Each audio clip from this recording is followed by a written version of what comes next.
Hey everybody, and welcome back to another book review. So I am in the car, but I just got back from San Antonio, Texas, and while I was in San Antonio, I was able to read the book Dear Justice, which is the sequel to Dear Martin. Really great book. Really just kind of continuing that story from a different angle. In Dear Justice, the big piece of it is that the main character Quan, who was allegedly the one who killed the officer that Justice had a problem with in the first book. Quan is in jail and he's writing to Justice. They're developing a friendship while he's in jail. And he's really just trying to figure out, like, where did things go wrong? We were on almost the same path. How is it that you made it out of the neighborhood and I didn't? So it's a really fascinating story, really interesting look on the Black community, but also the justice system, in terms of there was no justice for either of the characters in some capacity, right?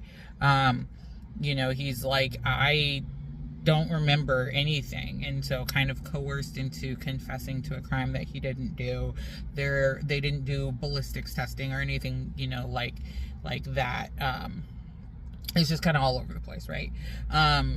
And so going through reading that just kind of reminded me why I do the work that I do with teaching, why I encourage a lot of my kids to, stay the course. It might be weird and it might be hard to be the weird kid, be the kid that likes studying and math and science and reading and all that stuff, and that's okay, because somebody's got to do it, for one, and for two, if we don't, we're going to continue to have this society that sees us as less than. So yeah, overall, really good book. Really enjoyed the book. I apologize, I'm holding my phone instead of using my tripod as I usually do. So I wanted to make sure that it was still steady. Really good book, really great, powerful conversations that can happen.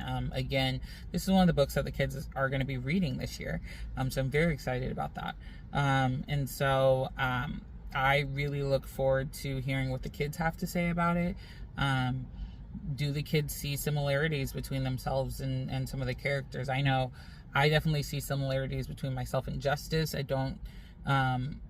I didn't necessarily have the same experience overall from start to finish, but I had similar experiences, especially in terms of how people view you because you're smart in something. I was the kid that liked theater and liked reading, the fantasy books and all the things, and being made fun of for that. The kid who likes history, the kid who likes dressing up and just being out there, right? So yeah, so I get that similarity of how the rest of the Black community, not in its entirety, but a lot of people in the Black community do make fun of you because you're not Black enough, right? And then white people make fun of you because you are Black, and they're like, oh, we got this little token Black girl. It's just weird, right? So yeah, it was just a very interesting book series. Really enjoyed both, and I really look forward to seeing what the kids have to say about it. So that is all for this book review. I hope everyone is enjoying the last bit of summer. It is very hot. Like I said, I was in Texas, and it was so hot. So I'm back home now, and it's much cooler. I'm sitting in my car with the windows down, and I'm not dying. So it's much cooler now, but I hope everyone is enjoying the end of their summer. I look forward to seeing you in the next book review.